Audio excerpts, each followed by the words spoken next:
very, very privileged to present the Don Gilden speaker, and I'm quite amazed that there is a strong Iowa connection, which I'd never realized until about 2 weeks ago. So I get to talk about Iowa for just a little bit. So this is the hometown of our Nobel laureate, and this is the state capital of Iowa, which is an impressive building, which has a painting of Abraham Lincoln in the dome. This is Grand Avenue, and it leads up, and since the trees are this color, it can only be in about 2 weeks of October, the second and third weeks when fall comes through. And when I heard that Dr. Krusner was going to be the speaker, I immediately went to the Nobel website, and they have very nice descriptions of each of the recipients. And I talked with him, and he hadn't read it or hadn't read it recently, but the first paragraph is about his childhood, which he explained was enjoyable. And he was born in Des Moines, which is the capital city of Iowa, and spent his early childhood in Des Moines I think through 7 or 8 or 9, and then moved on and spent the rest of his childhood in Cincinnati.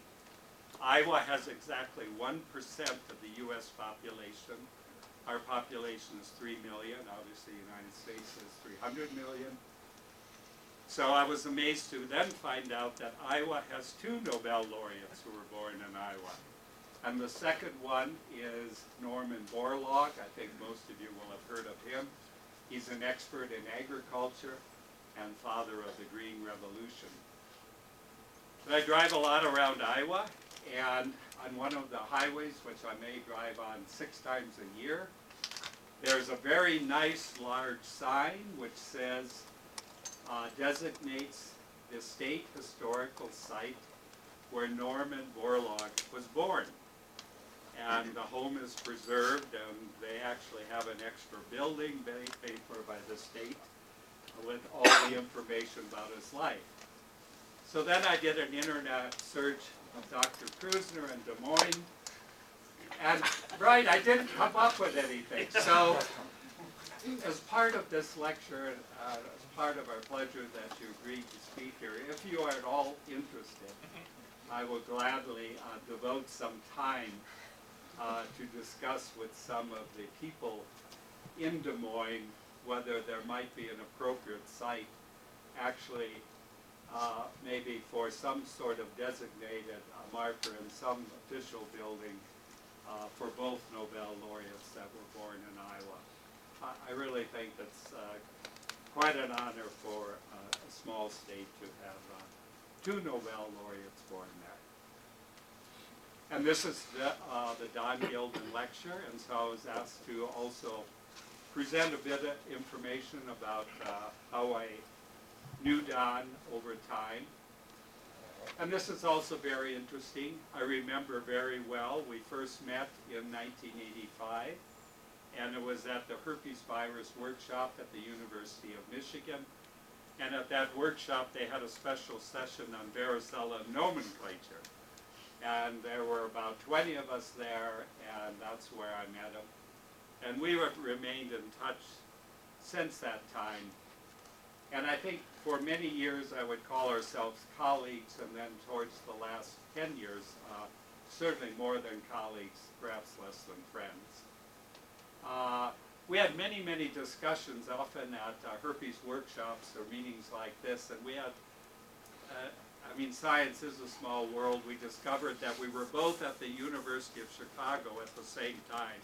He was a resident in neurology, and I was a medical student. And then he remembered some of the names of the medical students he had taught. And they were some of the same students that I actually knew the names of. I mean, they were incredible coincidences. And then in 2010, when he retired as chair of the neurology department, he had a very nice symposium and banquet.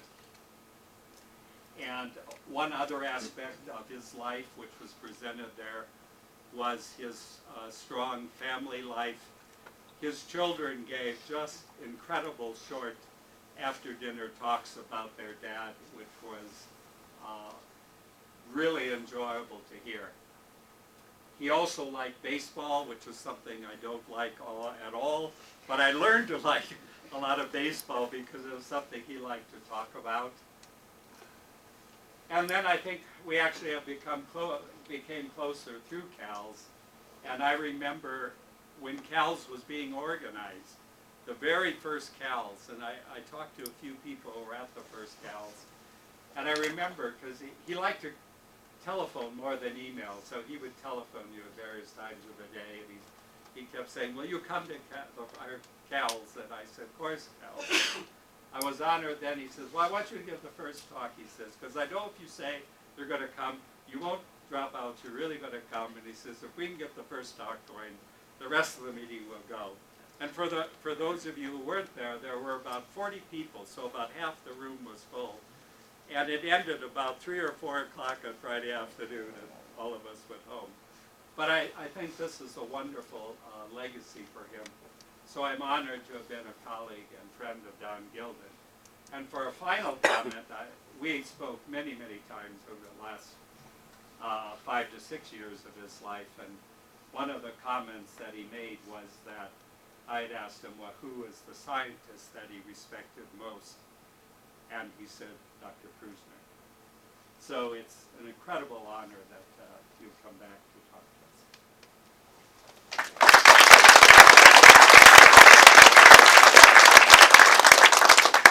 Well, we're going to do a little switch here, all right?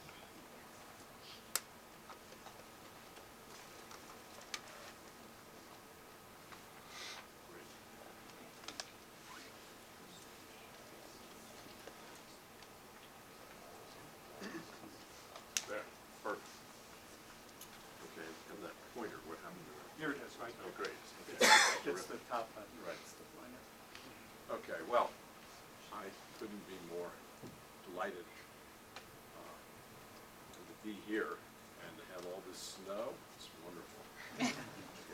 See all these beautiful snowflakes fall. Reminds me of my childhood.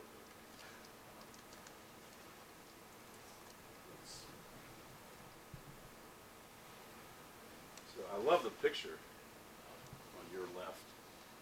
This one's not, the lighting's not so great, but it reminded me of one of Don's great loves. And my view of Don is that Don was really a Renaissance human being. He was a fabulous violinist. He had lots of people who were friends who played the violin and the piano, Hillary Kaprowski, many others. And I listed out, I thought, how am I going to make a tribute to Don? And so I wrote all these up. And I said, well, clearly, great husband. I know Audrey well. And a wonderful father, as you already spoke about. This is a warm, gentle, kind, caring, thoughtful human. Joyful, smart, very clever in a wonderful way. Nothing is derogatory about the word clever in this use here. A great doctor, a superb virologist. Remarkable, very special, tons of friends. He had a magnetic personality. People loved him. He was so warm.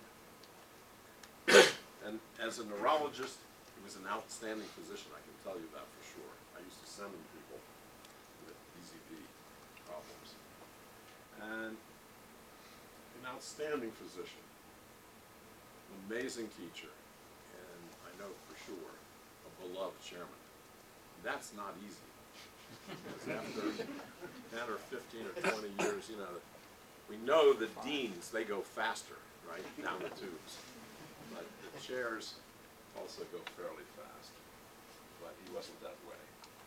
And a great athlete. Now, fabulous skier. He taught me a lot before my partner, she decided that I wasn't skiing anymore.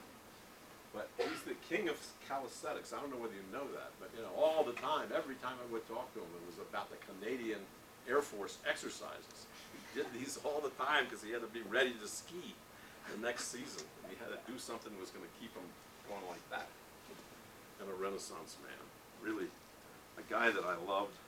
I knew him for probably 40 years. And we never had a cross word. There were differences of opinion at times, but never a cross word. All right, I'm just going to tell you a little bit about scrapie, then we're going to go into Alzheimer's disease and tau and A-beta, and then we're going to go to synuclein and multiple system atrophy. So everything starts with this crazy idea of a patient of Creutzfeldt-Jakob disease. It's 1972,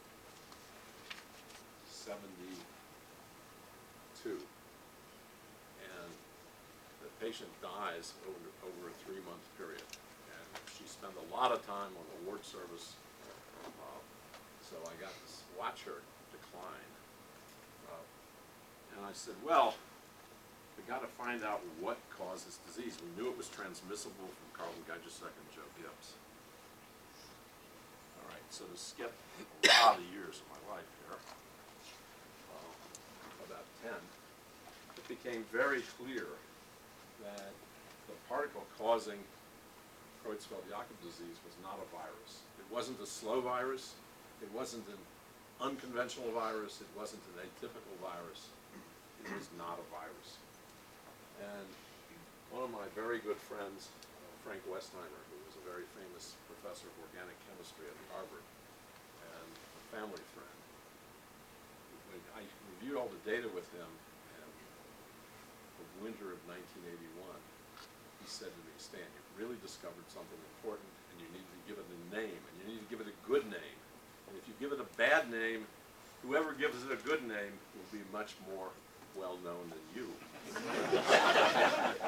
So I spent months on this, and then I submitted the paper to Science, and it was a whole year, and it was only published because David Perlman, who's now 100 years old, wrote an article in the San Francisco Chronicle.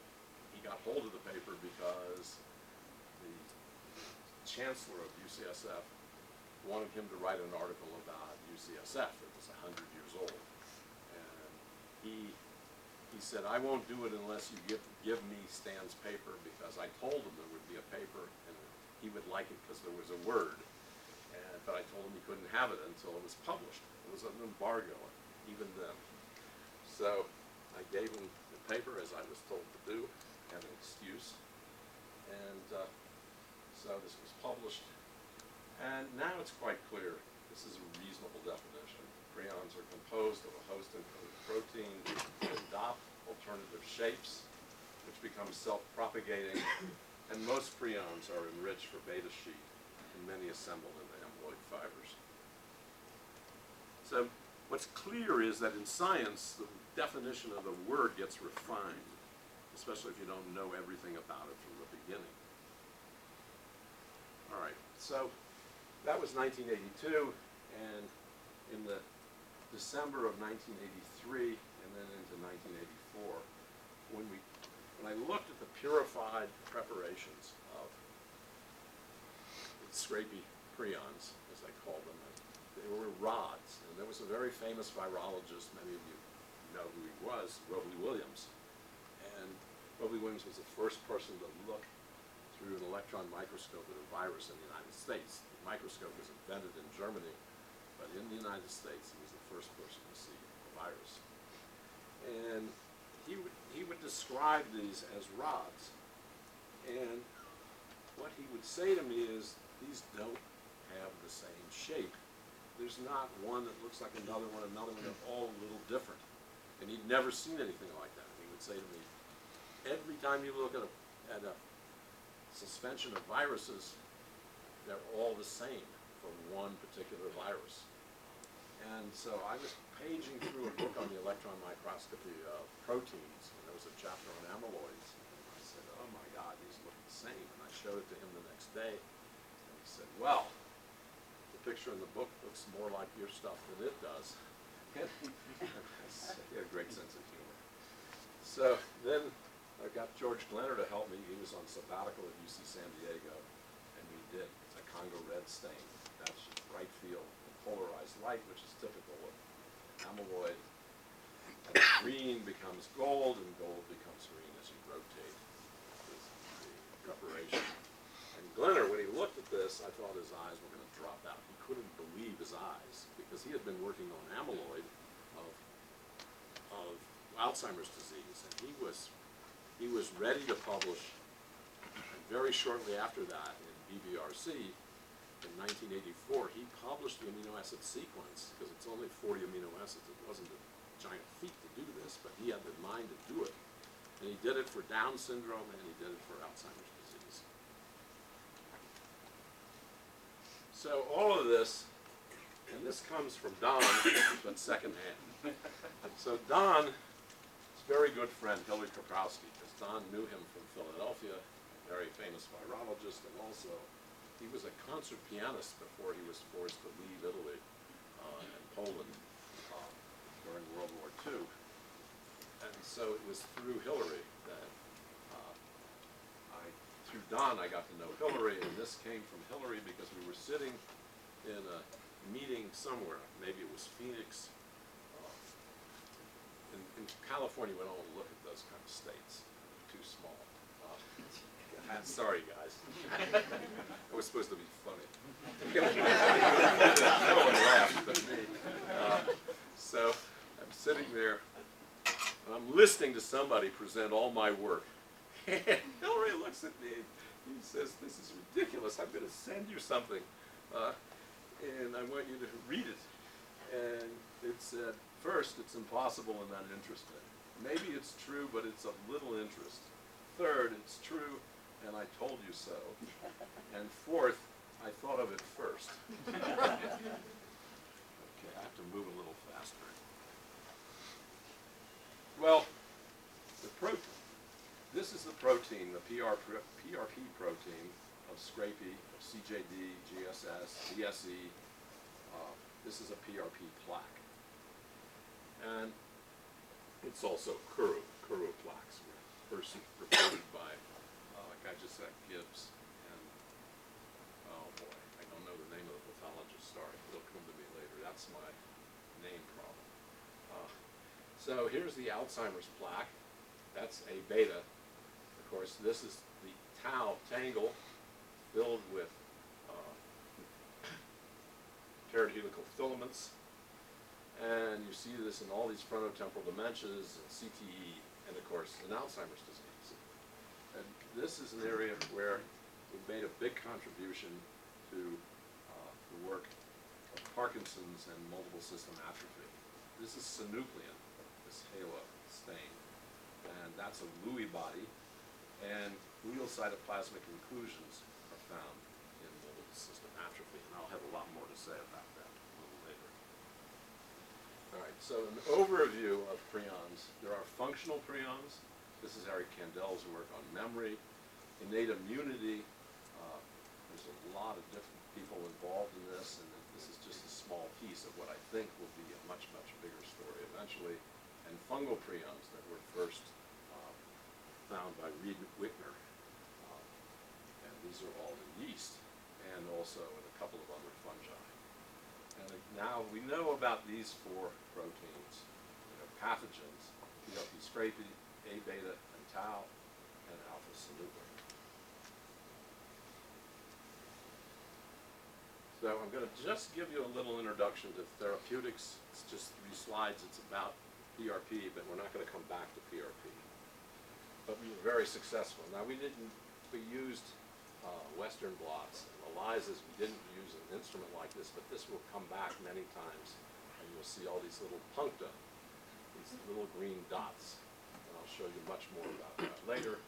But then you have to do a lot of organic synthesis to create drugs.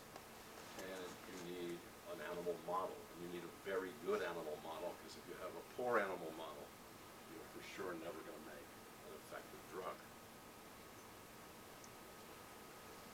All right, so we made 10 drugs, and 4 of them are aryl amides, shown here, and the other 6, and you see the nitrogen and the sulfur, these are all aminothiazoles.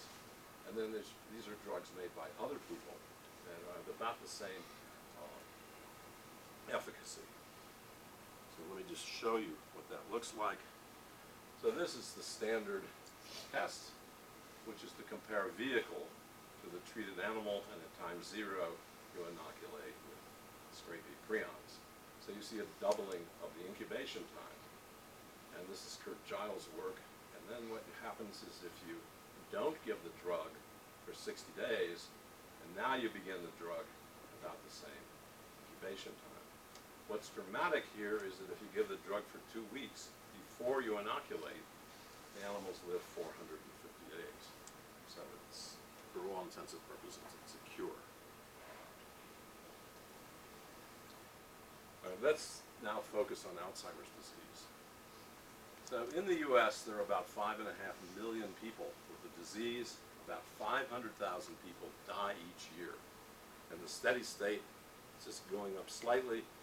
And the number of new cases equals this number. Now, when you go to look at the death certificates from the CDC, it's terrible.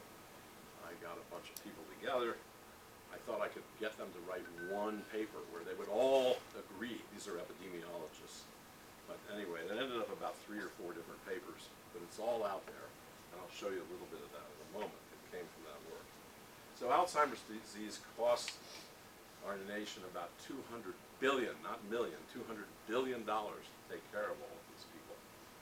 And to date, there's been more than $17 billion spent on ineffective therapeutics. And the underlying biology is not well understood, but I'm going to show you a paper that was published 7 days ago, 8 days ago. And it'll show you where I think the field is. So this is a very interesting set of data. So these are 2,500 white females with 15 years of education, diagnosed at age 75.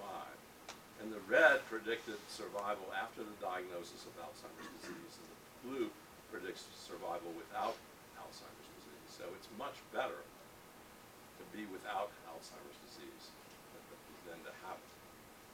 Not a surprise.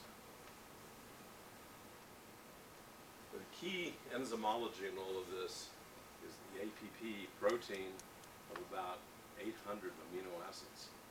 And gamma secretase makes the first cut, and then a second cut, beta secretase, and the second cut is gamma secretase, which is shown right here. So you end up with this small protein of about 40 amino acids.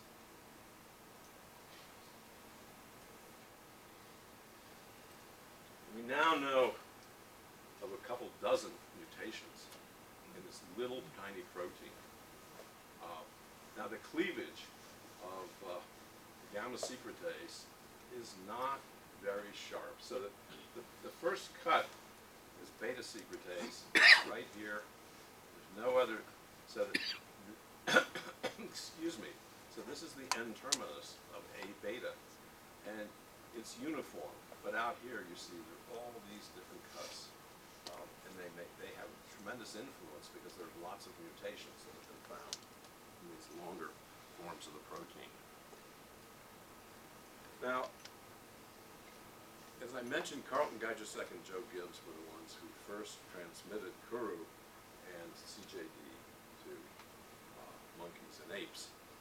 And that story came about from a veterinarian named Bill Hadlow at the Rocky Mountain Laboratory in Montana. And what Bill Hadlow suggested on a sabbatical when he was looking at scrapie all the time, and then there was a big poster session that went on for weeks, and you could see these posters. And he went from Reading, a small town, to the west of London to see these posters as a veterinary neuropathologist.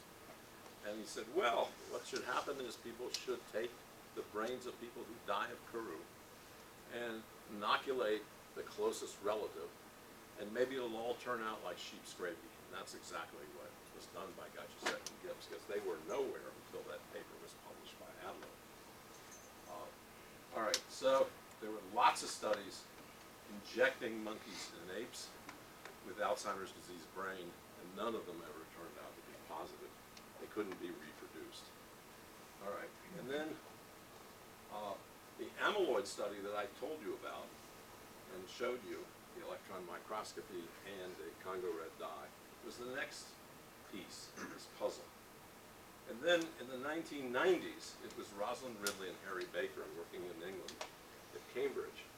And they started using marmosets. Now what they had that nobody had in the time of Geigerset and Gibbs, what they had was they had now immunostaining, because there were lots of antibodies to A-beta, and they, at 6 years out, they killed these marmosets, and they showed that there was a big increase in A-beta accumulation in the marmosets. So then following on from that, Matthias Euchre and Larry Walker, in the same year that Ridley published this work, this 10-year, this monumental work with earlier papers that weren't complete, that same year, Euchre and Walker published the formation of amyloid plaques in the brains of mice, transgenic mice, that were expressing APP, the 880 amino acid protein, the precursor of A-beta. And they did it with intracerebral injections, and the next year with IP injections. And they found large deposits by light microscopy and immunostaining.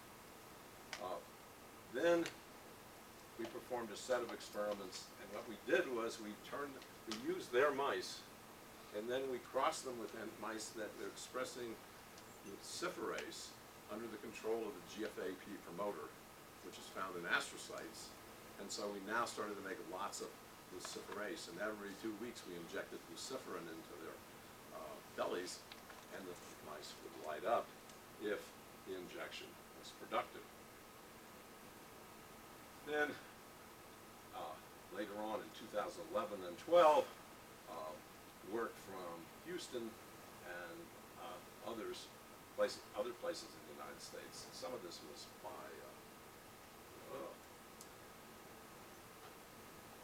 this work was really ahead of its time in some ways, but it wasn't very convincing. And so it was first done with mice and then with rats. And the work was the inoculation of the mice and the transgenic rats and showing the accumulation of A-beta in the brains. And then Jan Storer, working with me in San Francisco, what we did was we made synthetic peptides, and then in a slightly acidic solution and with a lot of shaking, but not sonication.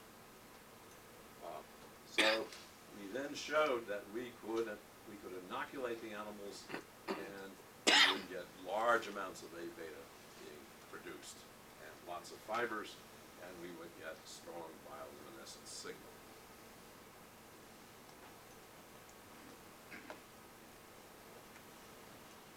And then this shows you, we not only did this with A-beta, as I'll show you in a moment, but we could monitor scrapie, and we could make a diagnosis of scrapie here at 50 days, whereas before that it would always take 100 days.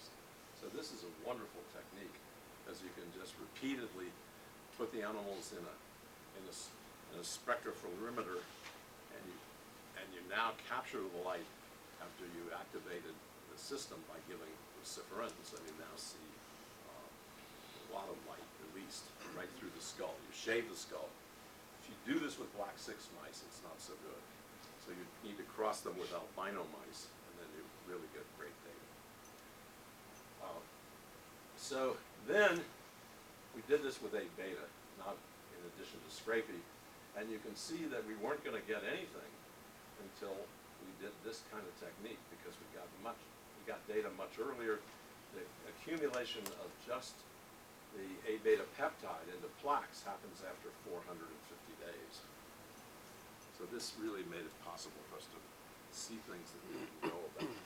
Now this shows you what happens if you take brains from people who die of the Swedish mutation. And that mutation, we see only A-beta 40 staining. We see it in blood vessels and plaques.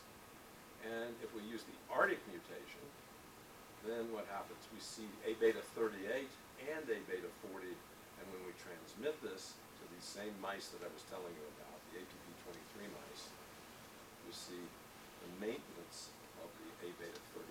This is Joel Watts' work. And over here. So it's these strains are very specific, and the only thing you can say is that the protein has to be transmitting this. This is not a mutant form of a protein, a difference in the amino acid sequence. This is a difference in the folding of the prions. So let's switch now to tau. And in tau's a little complicated. There's a lot of diseases here. And when I moved out of PRP, I decided that I really needed to be very ambitious, to get into 3 proteins that I never had worked in: A-beta, tau, and synuclein. And this was probably the hardest one, because here you see all these different tau isoforms, and you see all these different diseases. Pick's disease, which is a 3R tau protein, and then CBD, PSP, AGD. That took me a long time to think that that was a real disease, our gyrophilic brain disease. So there are a lot of silver particles where you see this staining throughout the brain. And then chronic traumatic encephalopathy and Alzheimer's disease, which are 3R and 4R diseases. And you see differences in the protein sizes because of the exon-intron variations, as shown here.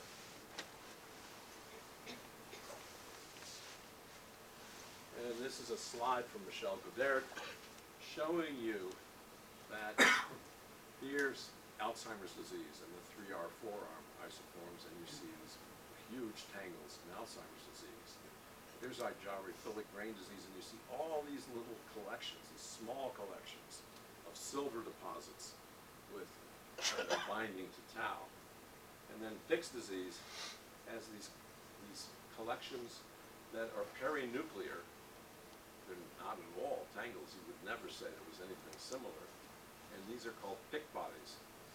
And down here, progressive supranuclear palsy, you can see dense collections within cells, and you can see in the cell body, and you can see dense collections, but they're fibrils deposited extracellularly. And here's corticobasal degeneration with these small fibers.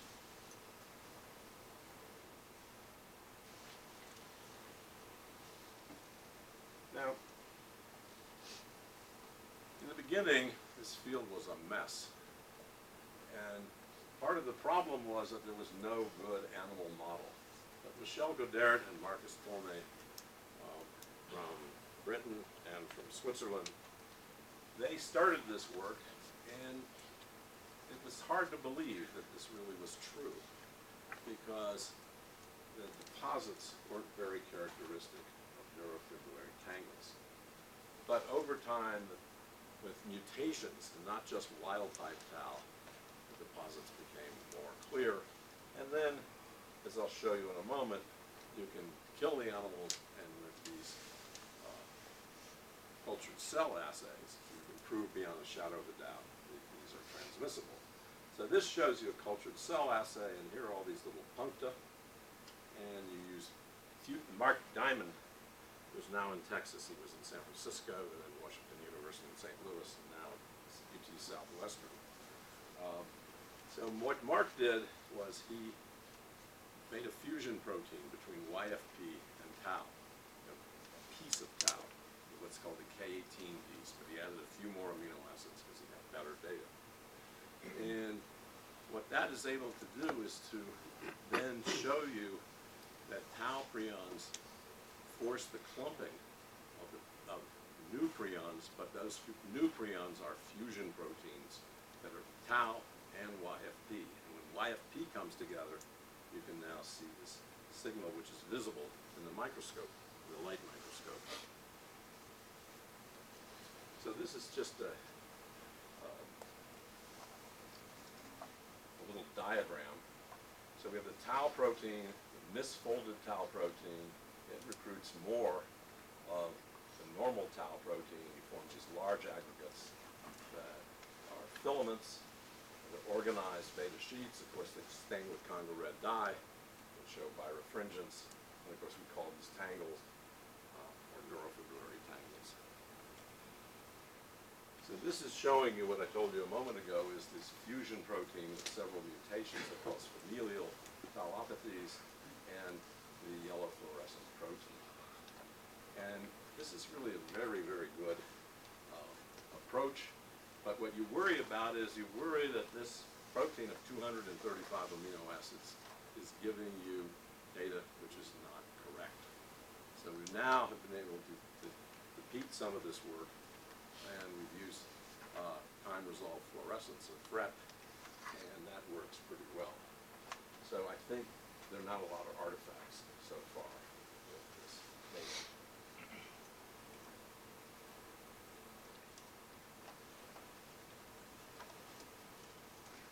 And what you see here is that all these different tau diseases, including Alzheimer's disease, are all positive in this assay. So we're talking about Alzheimer's, CTE, argyrophilic brain disease, cortical laser degeneration, and progressive cerebral palsy. And here's CTE, very strongly positive.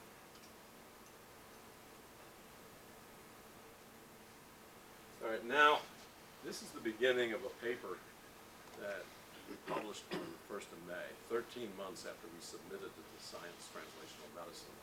And if I were you, I'd think twice about submitting it there. And if you have young colleagues, you may like the cachet because it has science in the title. And you need to be really careful.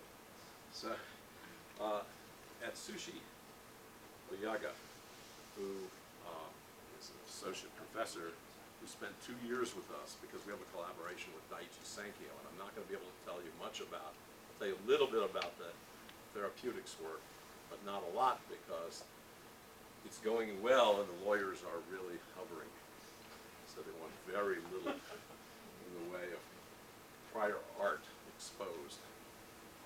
That's a nice way of saying that, isn't it?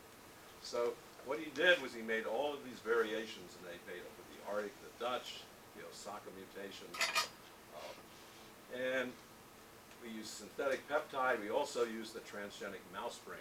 These are mice that we let live 200, 400 days, I should say, before we kill them. And you can see that as we add more and more of either the synthetic peptide or the transgenic mouse brain, the signal goes up. And we did many, many studies like this. We also moved from the C-terminus to the N-terminus because all the other, the synuclein and the tau work is all done with mutation, but with these linkers and fusions at the C-terminus, but the N-terminus seem to give better data, and here you see these puncta. It looks the same, of course. All right, so the specificity of this is extremely important. And you can override the specificity sometimes with A-beta and tau. But if you don't do that, and you start with prions, A-beta prions out of a transgenic mouse brain, and you now have the cell assays with the fusion proteins for A-beta, for synuclein and tau, these are negative, that's positive. If you now use transgenic mouse brain for synuclein prions with MSA, you now see that this is positive, but the first one is negative, the third one is negative. And if we now do this for tau, then the first two are negative and the tau is positive. And as you add more and more of the prion, you get a higher and higher signal.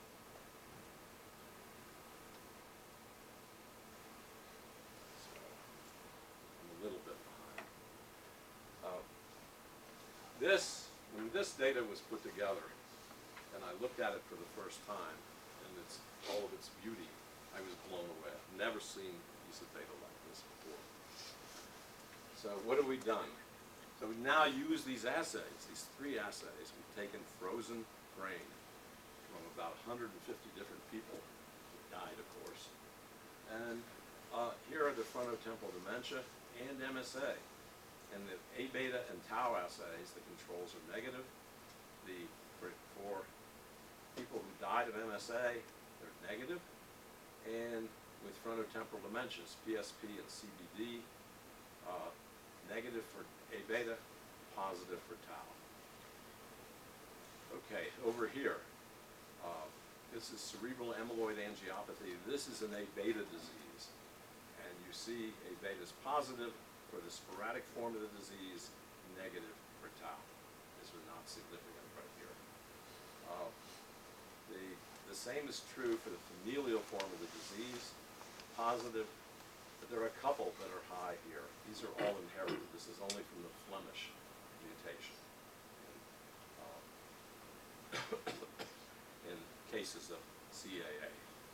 All right, now when you look at multiple system atrophy, what you see here is that this is all positive for all these MSA cases, but for sporadic Alzheimer's, for sporadic CAA, for inherited Alzheimer's with presenilin mutations, that's the gamma secretase protein, inherited APP mutations, and then CAA, what you see is that none of these are all negative for MSA, for synuclein prions on the x-axis. Over here, with Alzheimer's samples. So for sporadic Alzheimer's, all of these A-beta cases are positive.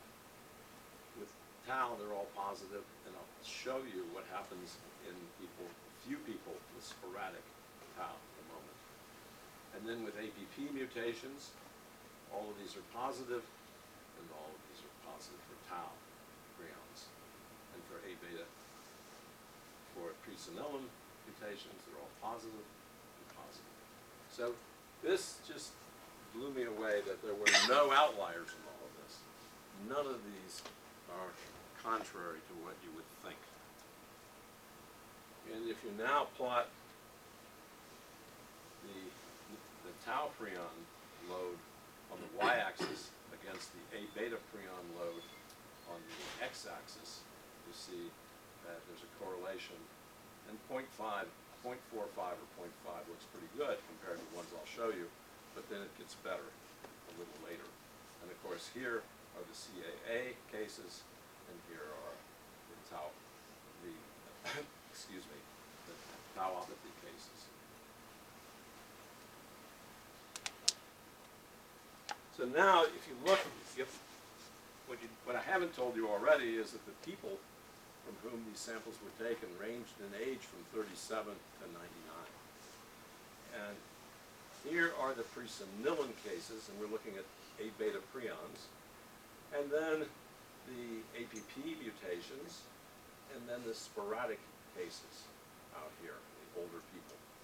And now we look at the tau prion infectivity, and the same order, the rank order of presenilin, of APP mutations, and then out here, all of these red ones. And these are a few of these very old people who don't have any more tau infectivity. Now, when you look at the amount of insoluble tau, here it's spread all over, and you can see that the R value is 0.0014, so that's a non-correlation. And now you see insoluble tau, and you see that it's going up. It's still pretty poor, but it's 0.3. Over here, this is one I've showed you already. This is the tau prion infectivity. And again, it's all over with a poor value of 0.19.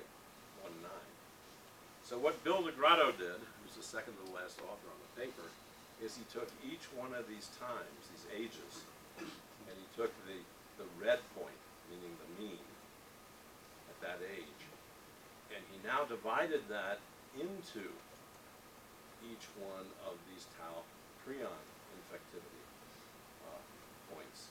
And look at this curve. It's now 0.8. It's it's really remarkable. And I've asked him over and over again, so Bill, why did you do that? There are a lot of other normalization approaches you could take, and then I get some, he's a physical chemist, and I get some idea from him, and then it all goes away. And then it just gets better, this story. So I call it the Degrado transformation. So this is what I just showed you a moment ago. And now we're looking at the amount of phospho-tau with 3 different ELISAs. So this is a threonine phosphorylation of tau at residue 231, at residue 396, and residue 199. And all of them are the same. And what you see, and we would never have guessed this, that as people get older, the prion levels go down as a function of age, not up, because of course Alzheimer's disease goes up with age, the incidence. We don't understand this completely. So just to step back for a moment and say, where have we gone and where do we need to go? So all of these drugs, these antibodies and these various chemicals that have all failed one after another, and I left off all the gamma secretase drugs. These are the beta secretase drugs. They have all failed. And they're all built upon looking at the amount of A-beta and the amount of tau. They don't look at the biological activity of these proteins.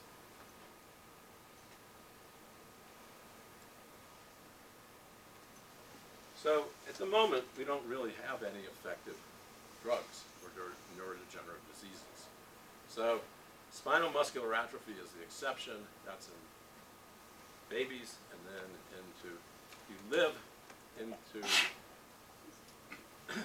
after 5 years of age, and you get serum, which is this antisense oligonucleotide, and it enters the blood-brain barrier because it's given intrathecally, then that's the only example of a neurodegenerative disease with a positive outcome. So there's obviously been a lot of studies now that are going to come similar with ASOs that are being given to adults. But my guess is that it's not going to work because it's another blood-brain barrier problem like monoclonal antibodies. So now what I'm going to do is tell you about a-Synuclein. And I never thought we would enter into this the way it did. Nobody did. So here's James Parkinson at age 62, and he writes this monograph in 1817 about a disease that ends up with his name. And there are over 10 million people worldwide with the disease, and 1.5 million in the US. People live anywhere from 15 to 20 years with Parkinson's disease, usually. And of course, the discovery of L-DOPA by Kotzias and colleagues that was built on an earlier study of the neuropathology showing a dopamine depletion in patients with Parkinson's disease by Hornikavitz. This really changed patients' outcome for years and years and years. I don't think it really changes the ultimate outcome, but for a long time the patients do much better with L-DOPA, and now with deep brain stimulation. And from these studies that are a little Byzantine, you would argue that the a-Synuclein from Parkinson's patients, that a-Synuclein is a prion. And the way the story unfolded was that, of course, a-Synuclein decorates the Lewy bodies. So there's this halo in this big body, and this is the nucleus of the cell, usually in the substantia nigra. So what happens is that people receive grafts, fetal grafts of tissue from very young donors, and they were grafted into the striatum. And it's down here, the substantia nigra, where there are all these neuronal pathways that go up to the striatum. And in 2008, there was a report after 10 years of grafting, and now the people became so bad they died of their Parkinson's disease. And what was found at autopsy was that these are cells that are 10 years old. They're not 70-year-old cells. These are the transplanted cells, the grafted cells. And in those cells, there were lots of Lewy bodies. And the argument is that the first Lewy bodies came from the substantia nigra into these grafts, because that's the pathway for people who were not grafted to, much earlier of course, move the a-Synuclein, that's a prion, from the substantia nigra up to the striatum. So you can argue that's positive if you want to believe that it's positive. You can argue that this is a lot of nonsense if you don't want to believe it, because it's not very convincing, but it's fascinating. All right, so then this is a man that I think Don Gilden knew, but I'm not sure, because I knew Milton Shy when I was a medical student at Penn, and after I left, Don Gilden came to Penn as an assistant professor, and shortly after I left, Milton Shy left and he went to Columbia, but within about 6 months he died of a heart attack in his office chair getting ready for grand rounds, which he did every single day. I shouldn't say grand rounds, but rounds. So Milton Shy and Glenn Drager in 1960 described orthostatic hypotension